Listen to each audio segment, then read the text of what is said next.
fall short of your glory. Your kindness leads me to repent again and again and again. Your amazing grace is on display for all who would believe. And the evidence is found in this, that you would die for me.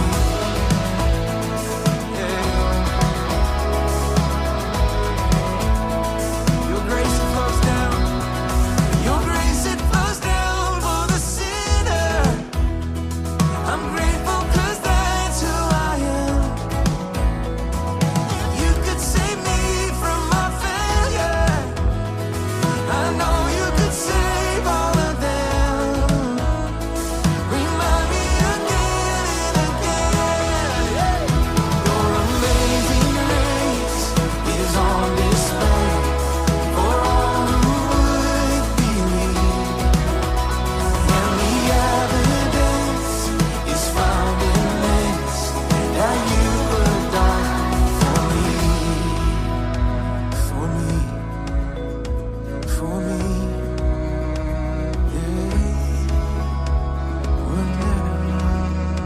Would never love.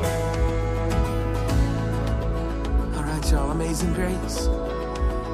Amazing grace. How sweet the sound that saved a wretch like me. I once was lost, but now I'm found.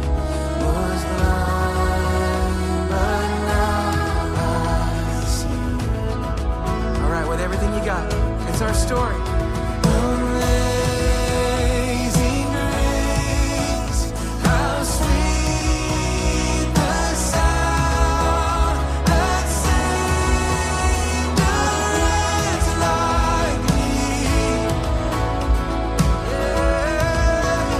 I once was lost, but now I'm found. Was blind, but now I see. Your amazing grace is on display for all who would believe. And the evidence is found in this, that you would die. Here we go. Your amazing grace is on display for all who would believe. And the evidence is found in this, that you would die for me. You would die for me.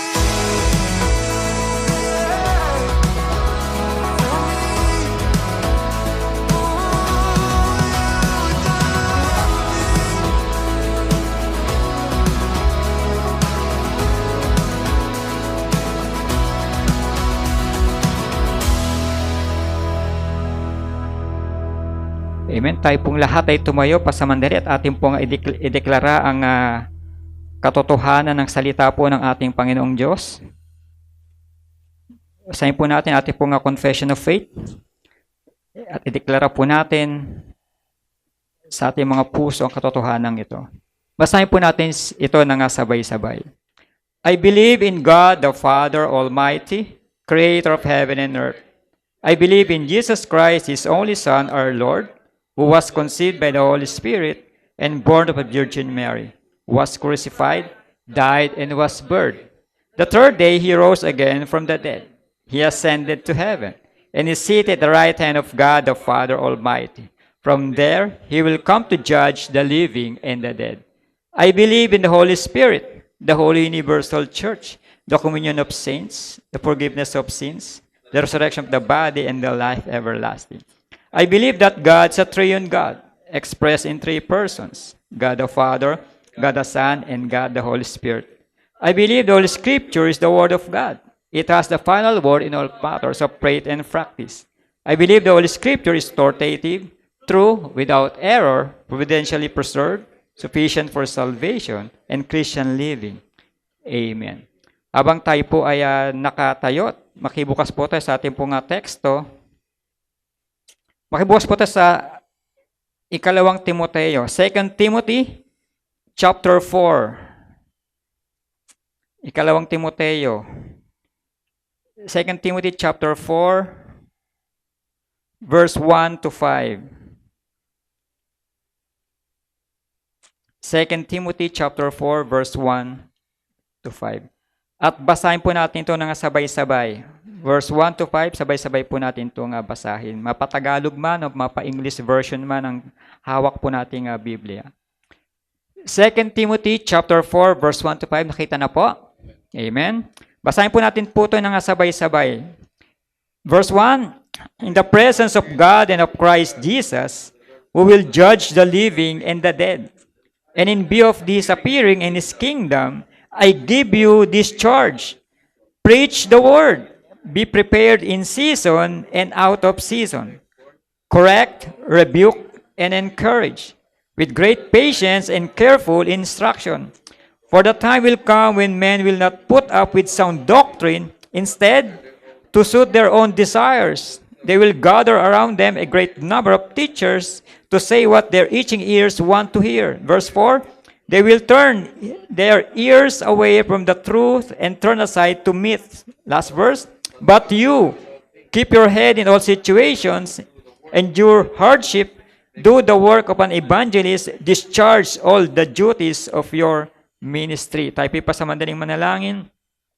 Salamat, Panginoon, sa pagkakabasa ng iyong banal na salita at patuloy mong atong pagpalain sa buhay ng iyong mga anak at patuloy namin din pinagkakatiwala ang gawain ito sa lugar nito na patuloy mong katagpuin, Panginoon, ang pag-aaral nito ng iyong banal na salita at nawa ang iyong Santong Espiritu ang patuloy na manguna upang magkaroon ng kaayusan, magkaroon ng kaliwanagan ng iyong banal na salita sa puso ng iyong mga anak.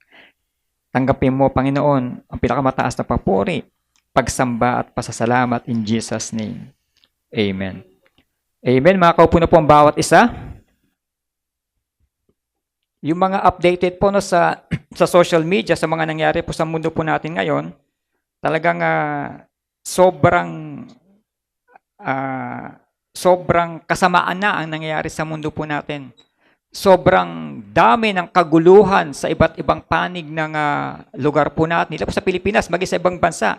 Iba't ibang karahasan, kaguluhan ang naranasan po ng mundo po natin ngayon. Yung kasamaan ay tila mas lalong sumasama sa paglipas po ng panahon. Lately, yung isa sa mga may pinatay, kung familiar kayo doon sa si Kurt, no? Pinatay po siya, no, dahil sa kanyang pananampalataya din po sa kanyang isa po siya sa mga aktivistang Kristiyano, no? At siya po ay pinatay lately. At sa awa ng Diyos ay nahuli naman din agad. Yun yung mga pumatay. Pero tignan po natin, no, yung nangyayari po sa mundo natin ngayon ay sobra ng sama. Parang there's no safe place. Lahat ng lugar ngayon ay parang hindi ka na ligtas. Parang anytime pwede ka nang pasukin ng masamang loob, patayin, pagnakawan, gawa ng hindi maganda. No, hindi lang po sa atin, sa ibang bansa ay sobra ng kasamaan. Kaya kung titignan po natin, yung ating po mundo is slowly dying. Unti-unti na po talagang namamatay yung mundo po natin. Kaya ang tanong natin, Lord, may lunas pa ba dito sa mundo po namin ganitong sitwasyon na laganap ang karahasan? May lunas pa ba? May gamot pa ba? May solusyon pa ba? Kung yung flood control, wala sa solusyon. Yung mundo natin na unti-unti nang namamatay, may solusyon pa ba? Meron pa ba mga bagay na mangyayari maganda sa mga sunod na panahon? O mas lalo pang sasama? Yun po yung ating pong tatalakay, ating pong pag-nilayan. This is about living word for a dying world. Living word for a dying world. Yan po yung sinasabi po sa 2 Timothy chapter 4, verse 1 to 5. Living word for a dying world. Bigyan muna po natin ng konting background. Ito pong sulat po ni Apostle Paul dito po kay Young Timothy. Si Apostle Paul po habang siya po ay nasa kulungan, no? Siya po ay nasa dungeon sa Rome. Siya po ay nakakulong. Ito po yung kanyang pinaka-ultimo adios na sulat. This is his last letter. Habang siya po ay nakakulong sa Rome at sinulatan niya po si Young Timothy na nasa Ephesus, si Timothy po ay isa sa mga mangangaral. O sa panahon po natin, siya po isa sa mga pastor, minister doon po sa Ephesus, sa church in the Ephesus. At ito po sulat po ni Apostle Paul kay Timoteo na nag-encourage na itong panahon na darating at unti-unti na po ilang nararanasan at binibigyan niya po ng babala, paalala or instruction si Timothy sa mga mangyayari sa susunod na panahon. At dahil nga sa paglaganap ng mga maling katuruan, false teaching, false teacher, laganap na yung kasamaan niya sa panahon din po nila at maging sa panahon din po natin, wala po pagkakaiba. Napakarami na rin ngayon mga false teaching, false teachers. Sa kanila nga po through oral. Maririnig mo yung mga, o makikita mo yung mga false teaching, o through hearing and oral. Pero sa panahon natin ngayon, lahat yata ng senses natin involved na. In social media natin, isang pindot lamang, nandyan na, lahat. Kita mo na. At kapag nagkahamali ka ng mga sinasubscribean mo mga media, pwede kang malihis, maligaw, kasi nga doon sa mga naririnig na napapanood mo sa social media. Kaya ito nga ping paalala ni Apostle Paul, sabi niya nga po sa verse 1, I give you this charge. Inaatasan kita, sabi ni Apostle Paul. Sa sulat, inaatasan. Ito'y wala po pinagkaiba sa isang sundalo na inuutusan ng kanyang commanding officer. Si general, inuutosan niya yung mga maliliit na kawal. Kaya sabi, inaatasan kita. Hindi po ito suggestion na pwede mong gawin o hindi. Kundi ito it's a command.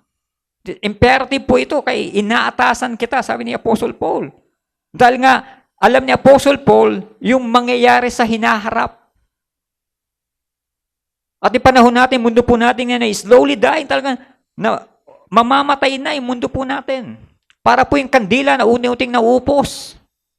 Anong gagawin mo kung ang kandila unti-unting nauupos? At kapag namatay yung kandila, wala ka ng liwanag, wala ka ng tanglaw. Mangangapa ka na sa dilim. At isa nga po ito sa mga paalala ni Apostle Paul na mangyayari sa susunod na panahon. And ito po yung final letter po ni Apostle Paul. Ito yung kanyang last will and testament. At napakahalaga po ng mga nilalaman po nito. Living word for a dying world. May solution pa ba? May gamot pa ba sa laganap na cancer ng lipunan natin? Which is yung sin.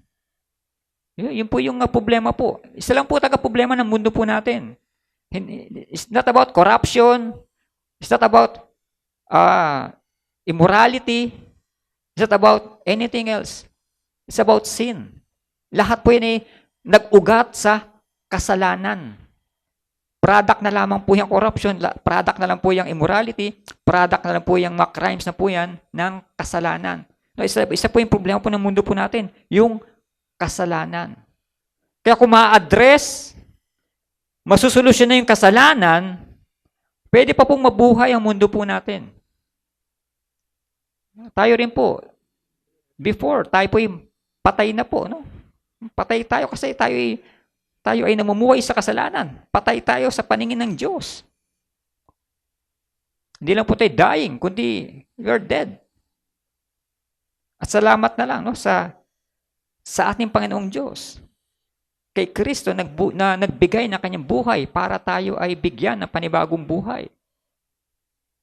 Yung kanyang salita na nagpapatuto, nagsasabi.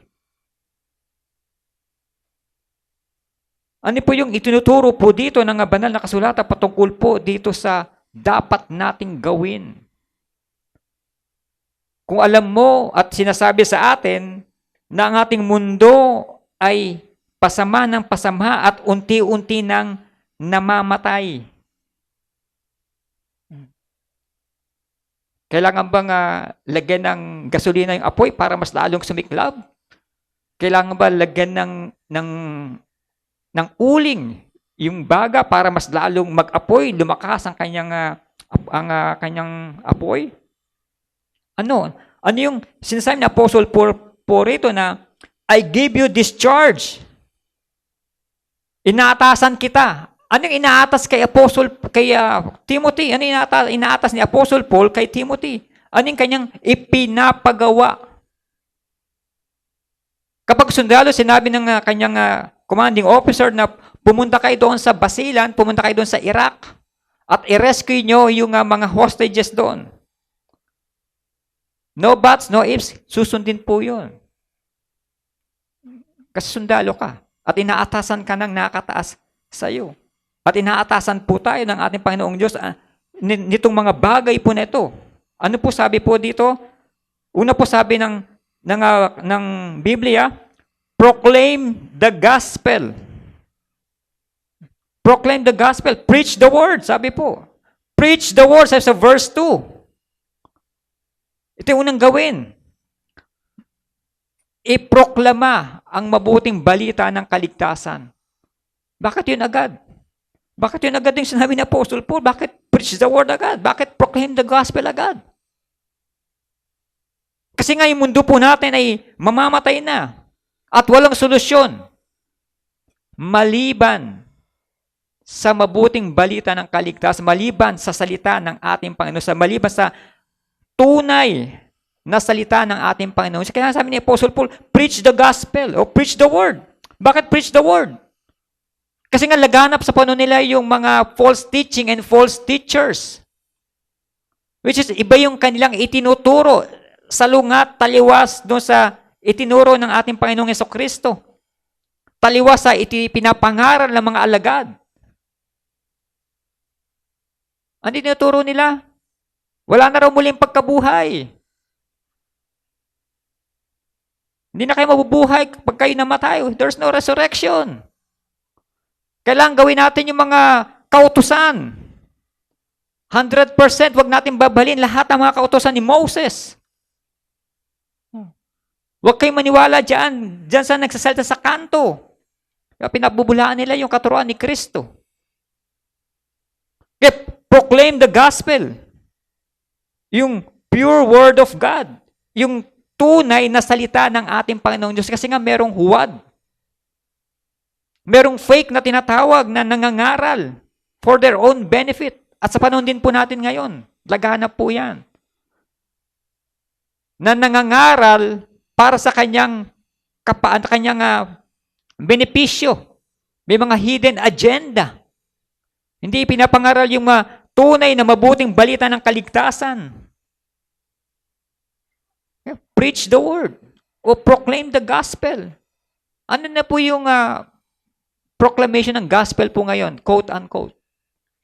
Ang proclamation po ng gospel po ngayon o gospel presentation po ngayon ay tinatawag na ABCs. ABCs of salvation. Accept, believe, confess. And you're saved. Ligtas ka na. Idideklara nung nagsabi.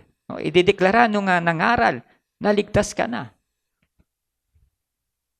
Ganun ba yung proper way ng kaligtasan? Accept, believe, confess, ligtas ka na? Ganun lang ba kasimple yung ginawa ni Kristo dun sa krus ng Kalbaryo kung saan No, tinanggap ko lang si Kristo na sumunod lang ako sa panalangin nito nga nangangaral ay ligtas na ako. Hindi po ganun yung presentation ng mabuting balita ng kaligtasan. Kailangan malaman muna po natin yung tinatawag na bad news na tayo makasalanan. At wala tayong kahantungan kundi kamatayan o yung impyerno. Salamat na sa ating Panginoon Diyos dahil bukod sa bad news na tayo makasalanan, merong good news na tinatawag. Na merong nagtububos na ating kasalanan, may nagsakripisyo para sa ating kasalanan, at ito si Kristo. Na kailangan mong aminin sa iyong sarili na ikaw'y makasalanan. At kailangan mo na tagapagligtas. At hindi dahil sa ikaw'y sumunod sa panalangin ng nung nangangaral sa iyo, kundi ito'y dahil sa gawa ni Kristo. Hindi po dahil sa pagsunod mo sa panalangin. Okay? Preach the word. Yun agad ang inuna. Nito po nga ni Apostle Paul kay Timothy. Preach the word. Una po sabi niya, kailangan maging handa ka. Prepare. Maghanda ka. Kasi ang makakalaban mo ay para kang isang tupa na isusugo sa kalagitnaan ng mga kawan ng mga leon. Na anytime ay pwede ka nilang lapain. Kaya kailangan mo maghanda. Kung lalaban ka sa gera, hindi pwedeng wala kang training. Hindi pwedeng hindi ka properly oriented doon sa susuungin mong mga labanan. Ang mga sundalo, bago po yan i-deploy, dumaan na napaka-rigorous training. Si Manny Pacquiao, bago naging 8-time nga po si Pacquiao, 8 division. Iba't ibang mga level ng kanyang corona. Pero hindi po nakuha ni Pacquiao po yun overnight. Nakuha niya po yun sa pamagitan ng kanyang rigorous training. Mas matindi pa po yung training niya kaysa sa atin. Kung tayo nagtatrabaho na 8 to 5, siya po almost ilang oras po ang kanya itinutulog.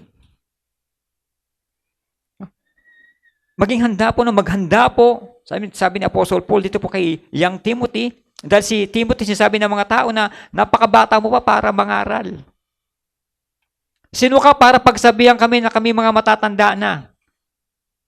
Ang sabi ng matatanda kay Timothy, anak, papunta ka palang, pauwi na kami. Kaya sabi ng Apostle Paul, huwag mong hayaan na hamakin ka dahil sa iyong kabataan. Ipakita mo na ikaw'y karapat-dapat na maghayag na salita ng ating Panginoong Diyos. Kaya proclaim the gospel, meaning gospel. Mabuting balita ng kaligtasan.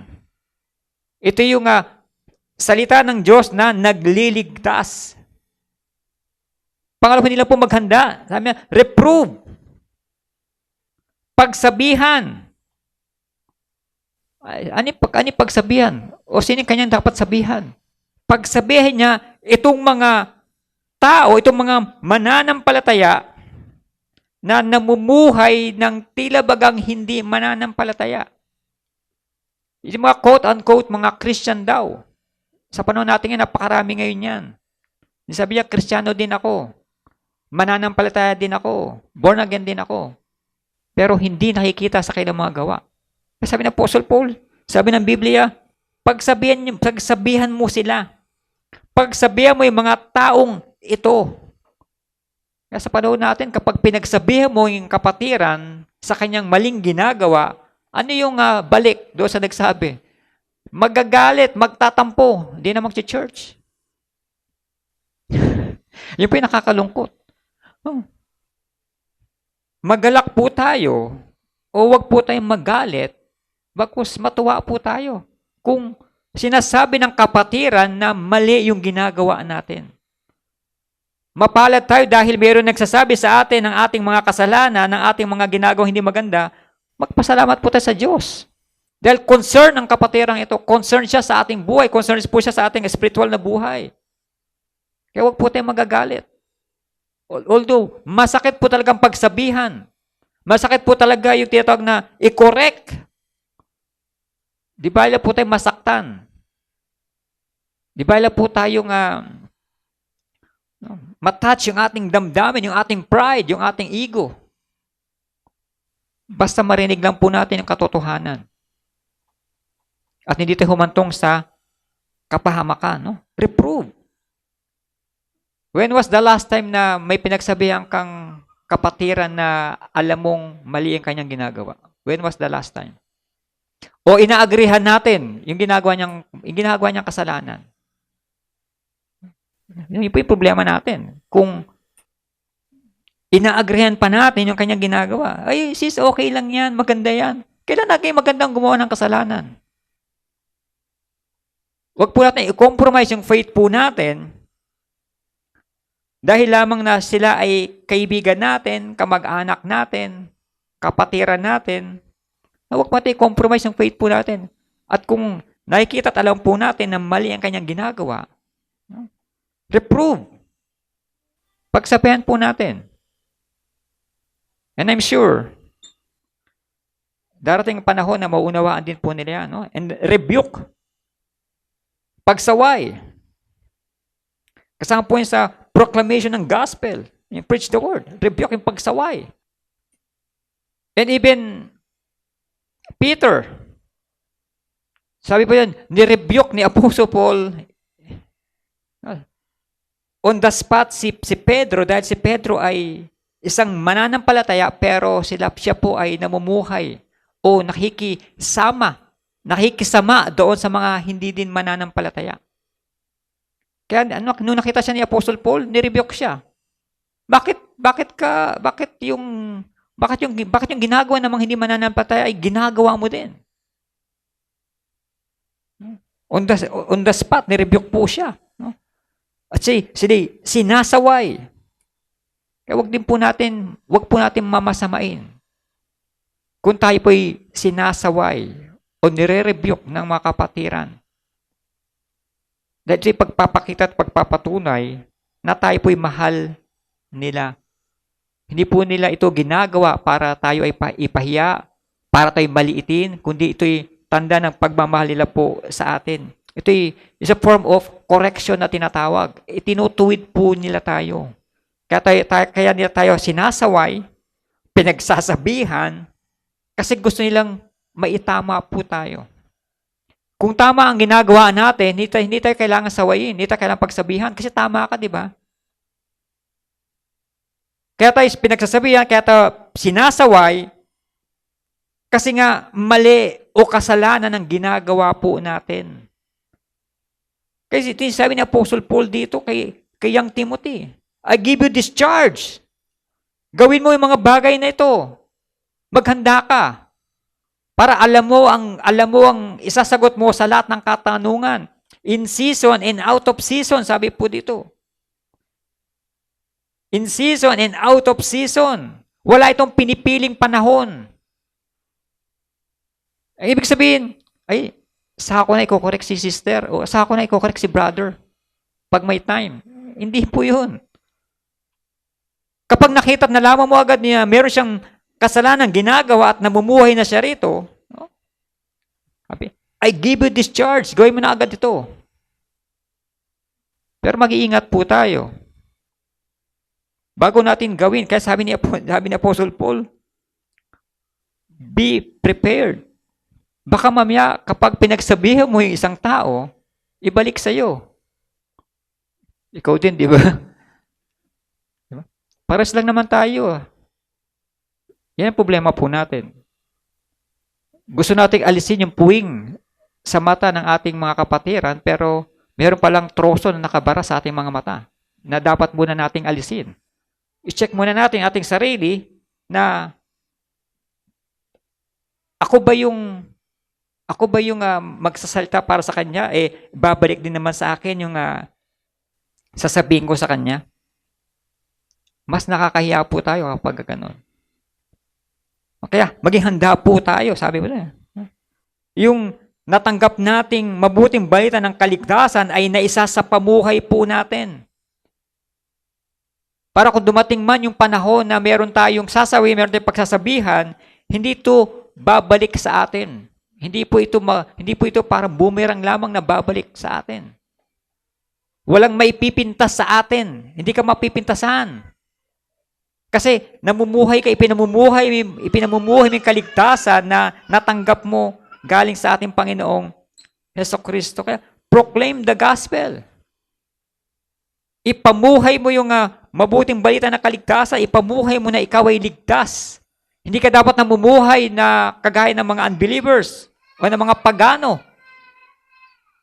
Kundi namumuhay ka na mayroong pagsunod sa ating Panginoong Diyos at naunawaan mo yung salitang kaligtasan. Kasi pag hindi po natin naunawaan yung kaligtasan, iniisip mo lamang na ikaw ay ligtas pero hindi pala. Dahil ikaw ay nadaya lamang na nag-share sa iyo. Dahil sumunod ka lamang doon sa panalangin na nagsabi sa iyo. Proclaim the gospel. Ito yung unang inaatas kay Young Timothy. Inaatasan kitang ipangaral ang salita ng Diyos. Sabi, pagsikapan mong gawin iyan. Pagsikapan mong gawin iyan kasi mahirap pong gawin yan sa totoo lang. Hindi po madali ang mag-share ng gospel. Anong kailangan? Kailangan ikaw ay handa. Mapaghandaan mo po yan. Hindi po yan parang nag-utos ka lang. Sa bata na bubili ng suka o toyo. Kailangan mayroong paghahanda po yan. Meron po yung paghanda sa labanan. Pangalawa po, living word for a dying world. Kasi nakikita at alam po ni Apostle Paul, sinasabi ng Biblia, sapagkat darating ang panahong hindi na sila maikinig sa wasong katuruan. Darating ang panahon. Anong panahon po natin natukoy po rito? For the time will come. Ito yung times of difficulties. Dahil sa paglaganap ng mabuting balita ng kaligtasan, dahil sa paglaganap ng katuwiran ni Kristo, dadating din yung tinatawag na times of difficulties. Yung araw ng kahirapan. At sa panahon po natin, nararanasan na po natin yan. Araw ng kahirapan. Hindi lamang po ito, nahihirapan tayo sa ating trabaho, sa ating mga personal na gawain sa buhay. Hindi lamang ito sa ating mga personal needs. Ito po'y in general po na tinutukoy po rito. In general po ito. Kasama na po yung mga kaguluhan. Kasama na yung mga gera sa iba't ibang panig ng mundo. Kasama na yung mga sakuna. Kasama na yung mga trahedya na tinatawag. Kasama na yung paglaganap ng kasamaan. Kasama po yung sa tinatawag na times of difficulties. Ito'y nakakalungkot, sabi po dito, for the time will come when men will not put up with sound doctrine. Will not bear sound doctrine. Ano yung sound doctrine na tinatawag? Bakit like ko naririnig yan? Sound doctrine. Pwede bang doctrine na lang? Walang sound? Hindi rin po pwede. Pag sabi mo doctrine, sa Tagalog, doktrina, kasi napakaraming doktrina na tinatawag. Bawat sekta, may doktrina. Bawat religion, may doktrina. And even the communists, ay may doctrine din po sila. Tinatawag po na set of rules. Kapag may mga set of rules, yan po ay doctrine na tinatawag. Kahit po yung communism, it's a form of religion. At sa panahon po natin, napakaraming relihiyon na hindi naman po yung makakapagligtas sa atin. Hindi yan ang magliligtas sa atin sa ating mga kasalanan. Paalala po ng Biblia, for the time will come. At ngayon na po yun, dumadating na yung panahon po na yan. It's times of difficulties. Will not bear sound doctrine. Sound doctrine tutukoy po ni Apostle Paul po rito. Ito po yung sound doctrine na tinutukoy niya yung katuruan na nagmula sa ating Panginoong Hesukristo. Ito yung katuruan na sinasabi po ng Biblia na hawak po natin, yung katotohanan ng salita po ng ating Panginoong Diyos. Katotohanan po, kapag kaya sabing sound doctrine, totoo, tunay, at hindi po ito tinatawag na polluted na katuruan. Kundi po yung tunay na katuruan na nagmula o nanggaling sa ating Panginoon Jesucristo. Na ipinahayag ng mga alagad. At sa panahon natin, nandito na po sa Biblia na hawak po natin. Yung hindi po ito pinipilipit. Hindi po ito ini-stretch para mag-fit sa gusto po natin. Kundi ano po yung sinasabi ng Biblia, yung katotohanan ng Biblia na hawak po natin. Kaya part po yan, sinasabi ni Apostle Paul na, be prepared. Kailan handa ka? Kasi marami magtatanong sa'yo, kaya handa ka dapat sa lahat ng mga itatanong sa'yo at handa kang sumagot sa lahat ng katanungan. Hindi ito basta sasagot ka lang ng kahit na ano. Sa panahon natin yan, sa form of AI. Lahat ngayon ay kayang sagutin ni AI. Mali po yun. Ako po, una na ako nagsasabi na hindi lahat ng bagay ay kayang sagutin ni AI. Totoo po yun. Itanong nyo kay AI kung siya ba ay saved. Ano kaya sasagot ni AI, no? Mamaya tatry ko nga yun. Tatanong ko nga kung si AI is saved. Siya ba yung makakarating sa langit, no? Ang AI daw sabi, no? Wala siyang Holy Spirit. Totoo po talaga. Siya ay technology. Limited din po yung kaalaman ni AI. No? Lalo na po sa katotohanan ng salita ng ating Panginoong Diyos. Limited lamang po siya kung ano yung nakaprogram sa Kanya. At hindi niya kaya higitan kung ano yung ginagawa ng ating Panginoong Diyos, no, sa buhay po natin. At hindi po tayo dapat, no, na nalilimitahan lamang sa mga AI po na yan. No? Will not bear sound doctrine. Ito po yung mabuting balita na nagmula sa ating Panginoong Jesucristo. Ito yung sound doctrine na tinatawag na tayo ay makasalanan. Totally depraved. Wala tayong kakayahan na sumunod sa ating Panginoong Diyos. At yan ay dahil lamang sa habag at biyaya ni Kristo. Yung kaligtasan na ibigay po sa atin ating Panginoong Diyos. Yan ay gawa ng ating Panginoong Diyos. Hindi po yung gawa ng tao. Hindi dahil ikaw sumunod sa panalangin. Yan sound doctrine na tinatawag. Hindi dahil ikaw ay kabilang sa isang malaking organisasyon, malaking simbahan, malaking kapulungan na ikaw ay ligtas na kasi sila ay ligtas na. Hindi din. Mali din po yun. Hindi po yun ang sound doctrine na tawag. Ang sound doctrine that salvation can be found kanino? Walang pangalan baging sa sidong ng langit o sa kailaliman ng lupa o saan man na ikaliligtas ng tao kundi sa pamagitan lamang ng pangalan ng ating Panginoong Jesucristo. Si Kristo lamang ang ating tagapagligtas. Wala nang iba. Hindi po iglesia, hindi simbahan, hindi yung denomination, hindi yung religion, kundi si Kristo lamang. That's sound doctrine. Bakit sound doctrine po yun? Kasi yan ay pinabubulaanan ng iba ayon lang paniwalaan na si Kristo lamang ang tagapagligtas. Hindi na inaamin na si Kristo ay Diyos. Will not bear. No, darating ang panahon, darating ang araw na ang mga tao, sabi po yan, hindi na sila makikinig sa wastong katuruan. Hindi sila makikinig sa katuruan ng Biblia na hawak po natin. Kaya, ina-encourage tayo ng salita ng ating Panginoon Diyos na aralin po natin ang Biblia ang hawak po ninyo. Kasama po sabi ni Apostle Paul, be prepared. Alam mo yung Biblia, alam mo yung salita ng Diyos. Para hindi ka magkamali. Kaya alam mo yung manual ng Biblia. Lately, may binili kami isang appliance, no? Hindi ko magamit. Medyo techy din po ako, pero hindi ko po talaga siya magamit. Hindi ko alam kung ano yung mga, paano ba ito pagaganahin, paano ba ito magpa-function, paano ba siya gagana ng ayon sa aking kagustuhan. Hindi ko talaga siya although nandiyan na lahat ng mga buttons, nandiyan na lahat ng mga functions, hindi ko talaga siya mapagana. Saan ako pumunta? Manual. may manual siya. No? May manual pala na kailangan basahin. Kaya tinatawag na user manual. Para ibig sabihin, magamit mo yung bagay na ito.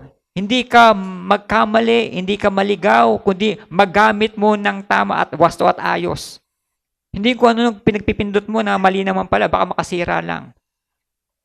Balik sa manual. Check ko ng manual, no? Titingnan ko, paano ba ganito? Ilan pala. Gumana. Ganyan din po tayo sa buhay po natin. Ang dami natin gustong gawin, ang dami natin gustong mga naisin sa buhay, pero ito pala ay hindi kagustuhan ng ating Panginoong Diyos. Ito pala yung mga maling bagay na ginagawa po natin.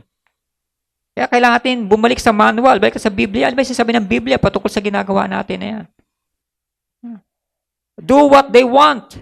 Ginagawa ng mga tao ito mga bagay na gusto lamang nila, na hindi naman pala ito nakakalugod sa ating Panginoong Diyos.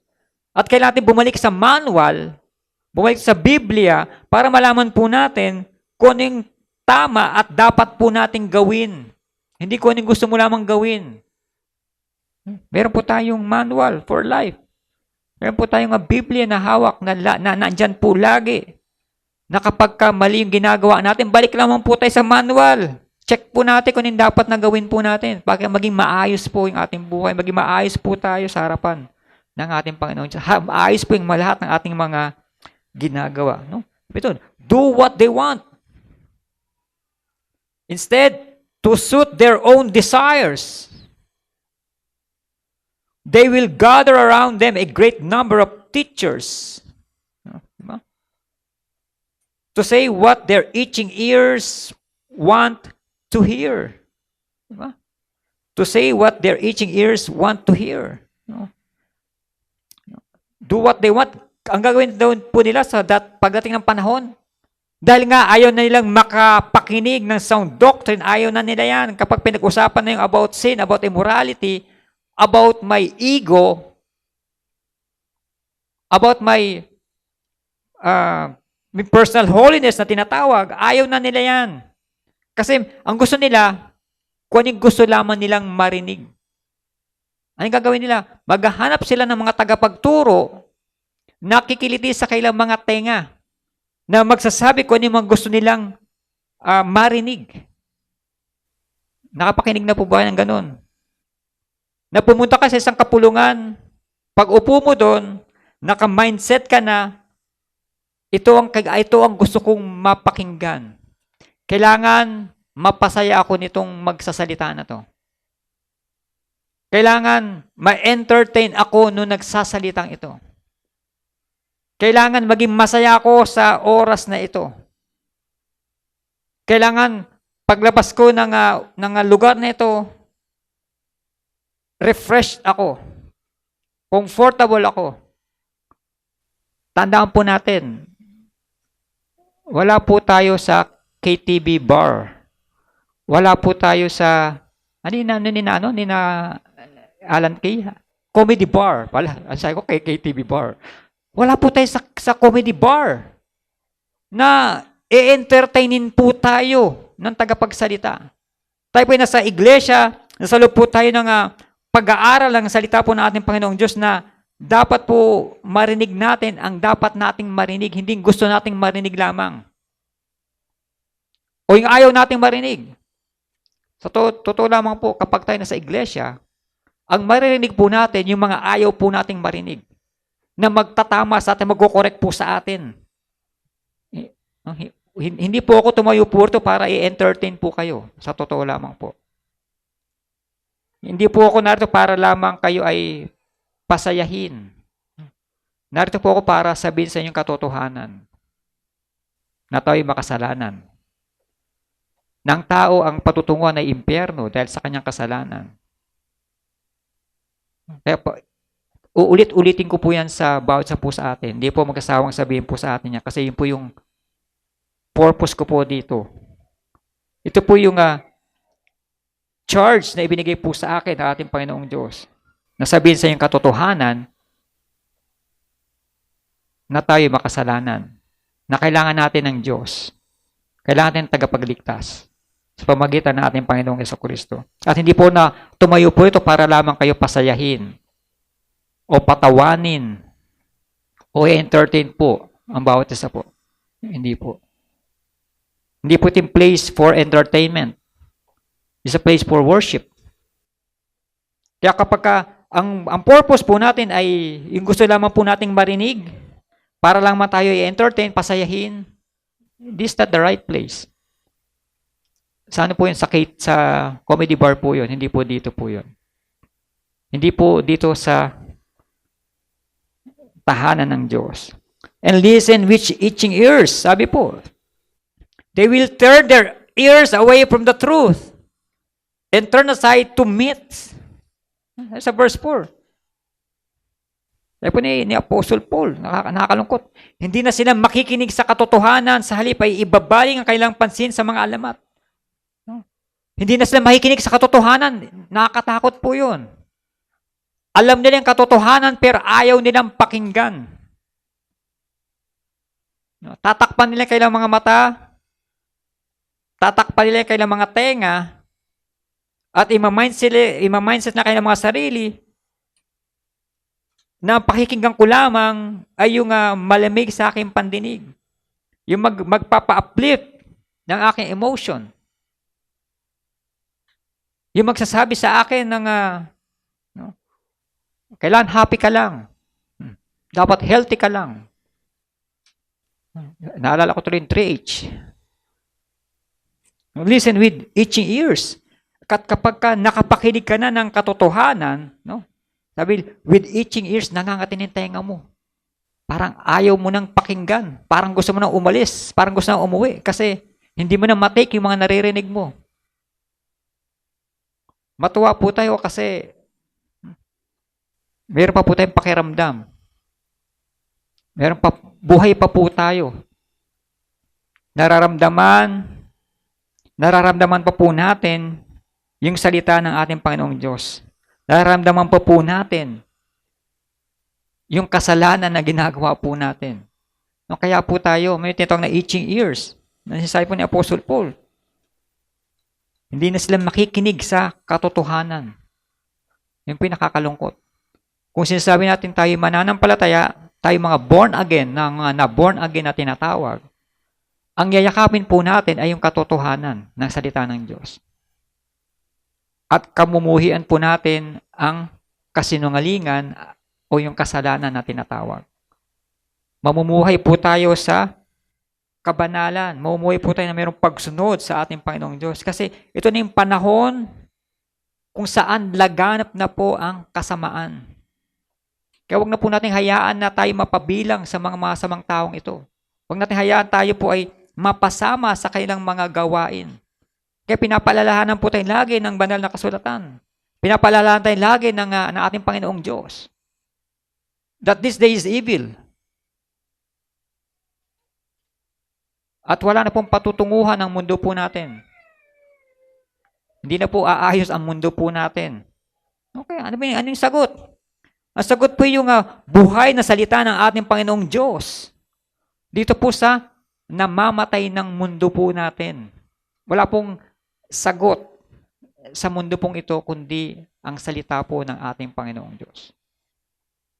At pangatlo po, verse 5, ngunit ikaw, maging mahinahon ka sa lahat ng oras, magtiis ka sa panahon ng kahirapan, gampanan mong tungkulin ng isang mangangaral ng magandang balita at pagbutihin mo ang iyong paglilingkod. Napakaganda po. Keep your head in all situations, endure hardship, do the work of an evangelist, discharge all duties of your ministry. We have to pursue righteousness. We have to pursue righteousness. But you keep your head in all situations.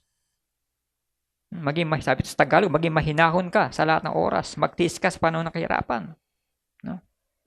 Sober-minded na tinatawag. Chinig ko sa Tagalog version ng sober, matino. Ibig sabihin, magkaroon tayo ng katinuan. Kasi nga, itong mundo po natin hindi po talaga matino. Ay yung pag-iisip po ng mga tao ngayon ay wala sa katinuan. Kaya nga niyayakap nila yung kasalanan. Alam nilang mali, alam nilang kasalanan, pero niyayakap nila kasi wala sa katinuan. Maging mahinaong ka sa lahat ng oras, magtiis ka sa panahon ng kahirapan. No? Sober-minded, sabi po ni Apostle Paul. But you keep your head in all situations. And I'm sure lahat ng mga Kristiyano, lahat ng mga tunay na mananampalataya ay nasa matinong kaisipan. Kasi we have the mind of Christ. Kaya matino po yung ating kaisipan. Nasa matino po tayong pag-iisip. If you do not have the mind of Christ, no, kaya nga po, doon na po talaga pumapasok tinatawag na kasalanan. Wala ka ng pangontra, wala ka ng pangharang. Everybody's welcome. Lahat ng kasalanan, welcome. Kasi wala sa iyo yung kaisipan at wala na kaisipan ni Kristo na kinamumuhin yung tinatawag na kasalanan. We have to pursue righteousness. At kasama po sa pursue righteousness, endure suffering. Sabi po ni Apostle Paul. Endure hardship. Sa panahon natin ito, ay daranasin din po natin yung tinatawag na kahirapan. Kaya nga po kasama po doon sa proclamation ng gospel na mararanasan natin yung mga naranasan ni Kristo na paghihirap. Hindi po true gospel yung mga nagsasabi sa atin na kapag ikaw ay sumampalataya kay Kristo, ay gaganda ang buhay mo. Hindi po tunay na salita po yan ng Diyos. Hindi po yan pure gospel. False teaching po yan. Kapag may nagsabi sa iyo na, sige, sumampalataya kay Kristo, gagaling ka sa iyong sakit. Sige, manampalataya kay Kristo, yayaman ka, uunlad ang buhay mo, magkakasundo kayo, mag-anak, kayo mag-asawa, magkakabati kayo. Yung ba yung sinasabi ng gospel? Iniligtas tayo ni Kristo sa ating mga kasalanan. Hindi po tayo iniligtas sa ating mga kahirapan. Maranasan po natin yung mga kahirapan po na yan. Tayo po iniligtas ni Kristo sa ating mga kasalanan. Yung kanyang binata, ang kanyang pinasando sa krus ng Kalbaryo, yung ating pong mga karumihan, yung ating mga kasalanan. Doon niya po tayo iniligtas sa kasalanan. Hindi po sa kahirapan. Kaya nga po nagkakasakit tayo, nahihirapan tayo sa lahat ng mga bagay kasi hindi po yan kasama sa iniligtas sa atin. Mararanasan po natin ang mga bagay po na yan. Kaya sabi po, endure sufferings. Kung iniligtas tayo sa mga kahirapan ito, ba't sabi ni Apostle Paul, sabi ng Biblia, endure sufferings. Kaya meron nga tayong perseverance of the saints na tinatawag. Sinakatin last time. No? Kaya meron perseverance of the saints na tinatawag. Na yung mga tunay na iniligtas ng ating Panginoong Diyos ay sila yung mga magpapatuloy hanggang katapusan, hanggang sa pagdating ni Kristo. Endure hardship, endure sufferings. Kasi pinapaalala niya kay Timothy na, baka nakalimutan mo, Timothy, dadanas ka rin ng kahirapan. Dadanas ka rin ng persecution. Hindi lamang sa labas, maging sa loob ng iglesia. Hindi po exempted ang lingkod ng Diyos sa loob ng iglesia na siya na hindi ma-persecute. Sa panahon po natin ngayon, ang persecution, wala na sa labas ng iglesia, kundi nasa loob na po ng iglesia. At parang itong 2025 na dumating, parang ang dami kong nabalita ang mga iglesia na split, na divide. May nakakalungkot. Ganun pa man, ang encouragement sa atin, endure suffering o endure hardship. Maranasan man natin ito, o dumating man ito, ipinagpaunan na ito ng banal na kasulatan, ipinagpaunan na ito ng Biblia. Na, ay ganun pala, kaya pala nahihirapan ako. Kaya pala ang dami kong problemang nararanasan ngayon. Kaya pala, sunod-sunod na yung mga dumadating sa aking mga trials. Tandaan po natin, diyan po tayo lumalago sa pananampalataya, diyan po nag-level up ang ating mga faith. Every time na mapagtatagumpayan po natin yung mga problema po, yung mga trials and suffering po na yan, no? Lumalago po tayo sa pananampalataya. Nagle-level up din po yung ating pananampalataya.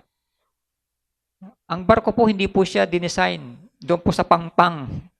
Ang barko, dinesign po yan sa malaking alon. Wala pong barkong dinesign lamang doon lang sa pangpang. No. Dinaan muna po yan sa mga rugged testing na tinatawag, stress test na tinatawag, sa malaking alon. Bago po yan mag-voyage na tinatawag. And do the work. Ang kasama sa Pursue Righteous, sabi sa verse 5, do the work of an evangelist. Gampanan mo ang tungkulin ng isang mangaral. No? Ini-encourage ni Apostle Paul si Timothy bilang ministro po ng iglesia sa Efeso na ikaw ay isang mangaral. Ba nakakalimutan mo? Gawin mo ang tungkulin ng isang mangaral. Ano yung tungkulin ng isang mangaral? Babalik ta sa una. Preach the word. Ipangaral mo ang mabuting balita na galing kay Kristo. Ipangaral mo mabuting balita na nagmula sa amin, no? sa kaila bilang mga alagad ni Kristo. Do the work of an evangelist. Pastor, para sa iyo lamang pala yun eh. Di ba ikaw yung evangelist? Nagkakamali po tayo. Kasi ang thinking natin, kapag sinabi mong evangelist, ay, trabaho ni pastor yan. Trabaho lang ng mga ministro yan, yung mangaral. Tandaan po natin. Tayo bilang mga kalalakihan, no, sa mga kalalakihan dito sa ating iglesia, sa mga tatay sa iglesia, no, hindi lamang po kayong pastor dito po sa kapulungan po ito. Kayo din po ay mga pastor ng inyong mga pamilya, unang-una na. Kayo po ay pastor ng pamilya nyo. Ulitin ko po. Hindi po ako lamang ang pastor dito sa kapulungan na ito. Pagdating po sa inyong kanya-kanyang pamilya, kanya-kanyang tahanan, kayo na po yung nagpapastor sa inyong pong tahanan. Kaya sabi po dito, do the work of an evangelist. Kung tayo po ay pastor ng pamilya po natin, gawin po natin, tungkulin po natin bilang pastor ng ating pamilya. Ipangaral sa kanila ang mabuting balita ni Kristo. Babalik pa rin po tayo sa una. Yung china-charge o ipinag-uutos o inaatas kay Timothy, preach the word. Kaya tayo bilang mga pastor o pastol ng ating pamilya, kaya dapat talaga tayo ay well-equipped. Alam po natin ang salita ng ating Panginoon. Alam po natin ang katotohanan ng salita po ng ating Panginoon. Discharge all the duties of your ministry. Pagbutihin mo ang iyong paglilingkod. Tandaan po natin din, hindi po tayo naglilingkod sa akin, hindi po kayo naglilingkod sa iglesyang ito, hindi po kayo naglilingkod sa bawat isa, naglilingkod po tayo unang-una sa ating Panginoong Diyos. Secondary lang po ito iglesia, secondary lang po itong bawat isa po sa atin. No? To fulfill your ministry. No? Yeah. May pag-asa po. Itong mundo po natin na unti-unti nang namamatay. At ang pag-asa po iyan is pamagitan ng buhay na salita po ng ating Panginoong Diyos. Amen? Walang ibang pwedeng bumuhay sa patay, maliban sa buhay na salita po ng ating Panginoong Diyos. At sa ating pong pagkatapos, sa ating pong conclusion, sabi po 2 Timothy chapter 2, verse 15 din po, sa sulat din po ni Apostle Paul. Sabi po sa verse 15, do your best to present yourself to God as one approved kay Lord. A worker, manggagawa, nagtatrabaho sa ubasan, who has no need to be ashamed. Hindi dapat nahihiya kahit ikaw ay bata na tinatawag, kahit ikaw ay ang tingin nila ay walang alam, pero dahil sa pag-aaral ay nakamtan mo yung katotohanan. Rightly handling the word of truth. alam mo kung paano pinamamahalaan o hinahawakan o pinangahawakan yung salita ng katotohanan ng Biblia. Kaya may pag-asa po sa mundo po nating namamatay. Ito yung salita po ng ating Panginoong Diyos. Hindi lang po sa mundo po natin, maging sa bawat po sa atin na slowly dying spiritually. May pag-asa po. Yan po yung matatagpuan lamang po natin o makakamit lamang po natin dito po sa buhay na salita ng ating Panginoong Diyos. Kaya in-encourage ko po ang bawat isa na basahin po natin ang Biblia po natin, aralin po natin ito, yung manual po natin, aralin po natin, para po maging ganap po ito sa ating pang-araw-araw na pamumuhay. Hindi po dahilan. Baka sabihin niyo, Pastor, wala akong Bible. Paano ka naging Kristiyano? 30 years ago, kung wala akong Bible, no?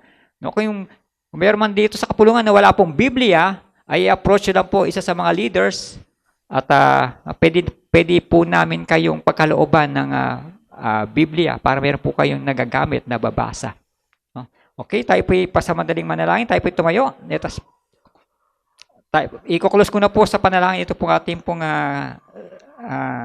gawain. Let us pray. We thank you, Lord, sa oras na ito. Salamat sa iyong salita na aming napakinggan, napag-aralan. At ito nga, Panginoon, ang katotohanan na aming mundo ay unti-unti nang namamatay. At maging kami din, Panginoon, unti-unti na rin kami nanghihina, unti-unti na rin namamatay ang aming mga spiritual na buhay. Salamat, Panginoon, sa iyong salita.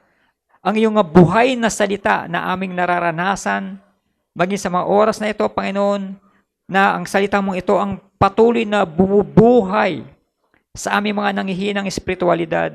Ito yung salita mong buhay na bumubuhay sa aming mga patay na buhay. Kaya salamat, Panginoon, sa iyong salita. Salamat sa katotohanan ng iyong banal na salita na hindi namin matatagpuan ang buhay maliban lamang sa iyo. Salamat, Panginoon, at maging sa kaligtasan na pinagkatiwala mo sa bawat sa amin. We thank you, Lord, dahil iniligtas mo kami sa mga kasalanan na nagagawa at ginagawa namin mula noon hanggang ngayon. Salamat, Panginoon, sa pagliligtas na ito. At tulungan mo kami, Panginoon, na patuloy na makapamuhay ng may kabanalan. Makapamuhay kami, Panginoon, ng malayo sa kasalanan. Makapamuhay kami, Panginoon, at makapag-isip na kagaya ng kaisipan mo. Kaya salamat, Panginoon, sa iyong salita. Salamat for rebuking us, for correcting us, at patuloy nga naming yayakapin, Panginoon, ang katotohanan na ipong banal na salita na sinasaad sa Biblia. We thank you, Lord, sa oras na ito at salamat sa kapulungan na ito, sa congregation na ito. Patuloy pagpalain pa ang buhay ng bawat isa sa aming paglilingkod, sa aming mga trials, sufferings na nararanasan. At alam namin, Panginoon, na sa lahat ng mga bagay na ito ay nariyan ka, umaantabay, tumutulong at patuloy na gumagawa ng paraan upang mapagtagumpayan ang lahat ng mga hardships na ito, Panginoon, na aming nararanasan. Salamat, Panginoon, sa oras na ito at salamat din, Panginoon, sa lugar na ito na malaya kaming nakapag-fellowship, malaya kaming nakapag-aral na ipong banal na salita. At patuloy pagpalain pa, Panginoon, ang buhay ng bawat isa at patuloy ingatan pa ang iyong mga anak sa mga susunod na araw. The Lord bless you and keep you. The Lord make His face shine upon you and be gracious to you. The Lord turn His face toward you and give you peace. May the grace of our Lord Jesus Christ and the love of God and the fellowship of the Holy Spirit be with you all. Amen. And